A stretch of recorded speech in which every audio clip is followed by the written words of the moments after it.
जनाब स्पीकर साहब, आपके तरफ से जो ओबिचुरी रेफरेंसेस मूव किए गए हैं उनके हक में बोलने के लिए खड़ा हुआ हूं। जैसा आपने खुद कहा, लिस्ट बहुत लंबी है। इस लंबी लिस्ट से ही पता चल जाता है कि हमारे काम में कितना बड़ा लंबा एक गैप रहा। 2018 में जम्मू के बजट सेशन में हमने इस तरह के ओबिचुरी रेफरेंसेस पास किए और उसके बाद से लेके आज ये पहली मर्तबा हमें मौका मिला है उन लोगों को याद करने का जो आज हमारे दरमियान है नहीं। 57 ऐसे महान हैसियत जिनमें साबका इस मुल्क के सदर, वजीर आजम, स्पीकर और फिर जम्मू कश्मीर से जुड़े हुए हमारे साबका governor, member parliament, MLAs, MLCs। Jammu Kashmir का कोई ऐसा हिस्सा नहीं है जिसका कोई ना कोई बाशिंदा इस लिस्ट में ना हो। हर मजहब, हर तबके से, बल्कि शायद ये आखिरी बार ऐसा लिस्ट होगा, क्योंकि इसके बाद जम्मू कश्मीर का वो हिस्सा हमारे साथ रहा नहीं जिसके हवाले से यहाँ पे एक्स MLAs, MLCs जो है गिने गए, लद्दाख और करगिल, उनके भी नुमाइंदे आज इस लिस्ट में हैं। लेकिन एक दिन ऐसा आएगा जब उनका जिक्र यहाँ शायद होगा नहीं, क्योंकि अब वो हमारे हिस्से में रहे नहीं। अब जब ये लिस्ट हमारे सामने आई, और आपने सही कहा, हर किसी के बारे में हम यहाँ पे जिक्र कर नहीं सकते। मैं फिर अपनी जगह सोचने लगा कि किसके बारे में बात करूं और किसके बारे में नहीं। तो सोचा चलिए मैं उनका जिक्र करूंगा जिनको मैं जानता था या जिनके साथ मैंने काम किया। फिर जब लिस्ट देखा, पढ़ना शुरू किया, तो कोई 45 ऐसे नाम सामने आए जिनको मैं जाती तौर या तो जानता था या जिनके साथ मैंने काम किया। तो फिर वो भी मुमकिन नहीं हुआ। तो आपकी तरह और लीडर ऑफ द ऑपोजिशन की तरह मैं 2-3 जो अहम शख्सियात हैं उनके बारे में जिक्र करके फिर बाकी जो है ओवरऑल जो ओबिचुरी रेफरेंसेस हैं उसके हवाले से करें। साहब का सदर जनाब प्रणब मुखर्जी साहब, उनकी जिंदगी की तरफ हम देखें तो बहुत कुछ सीखने को मिल रहा है। शायद सबसे बड़ी सबक उनके इस बायोडेटा से अगर हम सीखें तो ये कि मेहनत करो, अपनी जिम्मेदारियों के साथ वफा करो, तरक्की करने से आपको कोई रोक नहीं सकता। आपको अपना हक जो है किसी ना किसी तरीके से मिल ही जाएगा। जनाब अटल बिहारी वाजपेयी साहब, जिनको भारत रत्न से नवाजा गया, इस मुल्क के वजीर आजम रहे 2 बार। मुझे जाती तौर उनके साथ काम करने का मौका मिला। 3 साल MOS के तौर पे मैं उनके साथ रहा।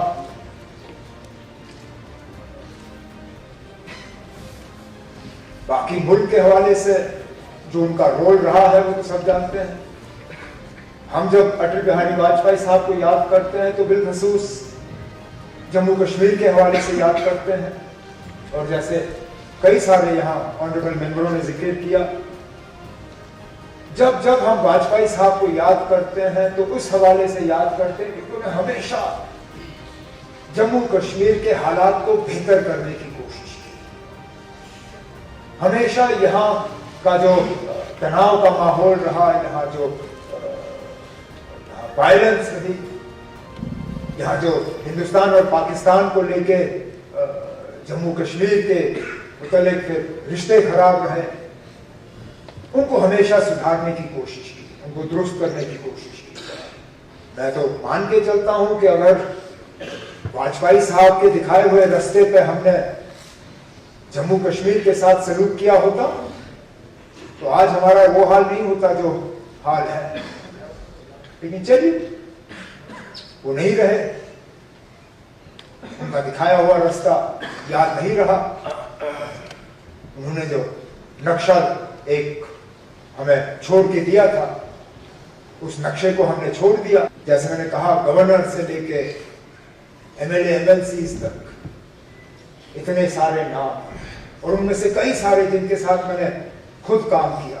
अब एक एक का मैं जिक्र कर नहीं सकता, लेकिन एक साथी का जिक्र किए बिना शायद रहूंगा तो गलत होगा, क्योंकि वो सिटिंग मेंबर रहे इस हाउस के, और मुझे लगता है सिटिंग मेंबर की अपनी ही एक हैसियत होती है।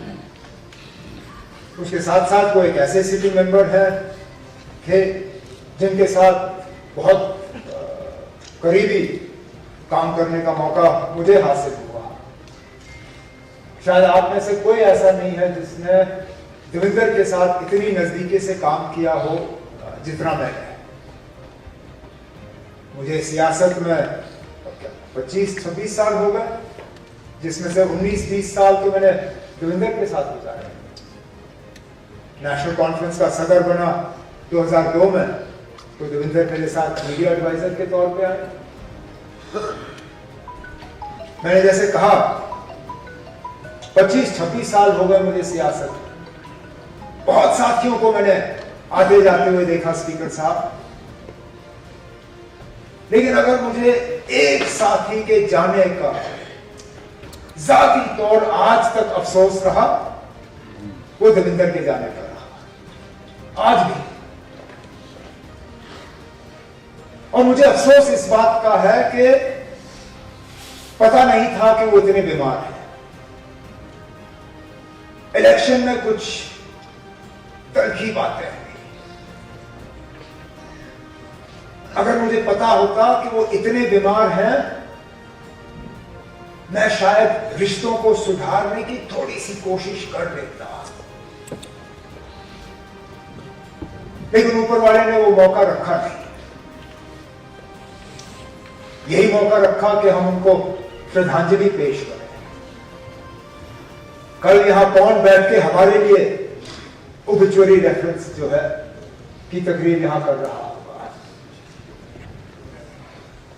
जब भी हम कुछ करें, हमें कहीं ना कहीं दिमाग में सिर्फ ये ख्याल रखना चाहिए कि कल को जब जम्मू कश्मीर के असेंबली में हमारे हवाले से हमारे लिए बात करेंगे, हमें कोई ना कोई ऐसा अच्छा काम करना चाहिए ताकि जब हमारा वहां पे जिक्र हो, जो हमारे हक में वहां बोलने के लिए खड़े हों, उनके पास कुछ बोलने के लिए रहे।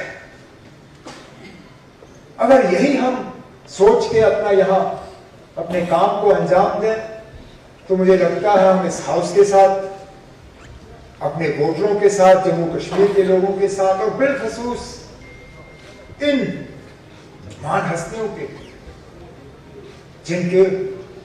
जिनको आज खिराज अकीदत पेश करने के लिए हम खड़े हुए हैं, उनके साथ हम सही मायने में वफा कर पाएंगे।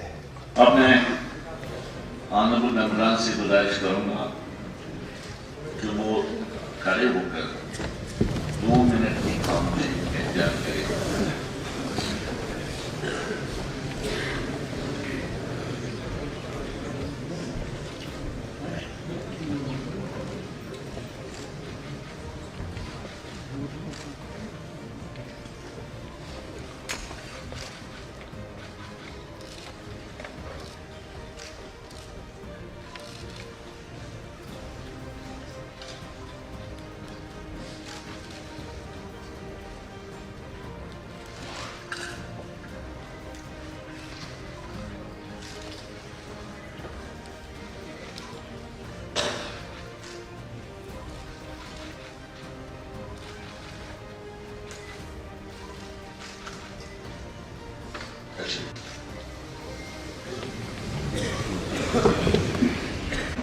हम के वकार पैटर्न को हर सूरत में कायम रखना है।